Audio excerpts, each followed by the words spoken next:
અરે આ શું કરસ તું? માલિશ કરું છું, બીજું શું? ના ના, આની જરૂર નથી.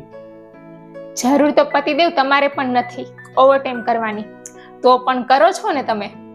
કોના માટે? અમારા માટે. જો તમે પણ કંઈક એક્સ્ટ્રા કરી શકો છો તો હું પણ કંઈક એક્સ્ટ્રા કરી શકું છું. કામ ચાલી જાય છે, બરાબર ને? કામ તો મારું તને હસતી જોઈને જ ચાલી જાય છે, એમાં તેલ લગાવવાની જરૂર નથી. એટલી પણ સ્માઈલ સારી નથી મારી, વધારે માખણ ના લગાવો. મારી આંખથી જો, તને તારી સ્માઇલમાં મારી કામયાબી નજર આવશે, મારી આખી મહેનત વસૂલ થતી નજર આવશે. દરેક ચીજ તને દેખાશે જે મને મજબૂર કરે છે કંઈક એક્સ્ટ્રા કરવાનું. સાચું કે તમારે મારી પાસે કાંઈ નથી જોતું? કાંઈ નહીં. તો હું નોકરી કરી લઉં? અને એની નૌબત જ નહીં આવે.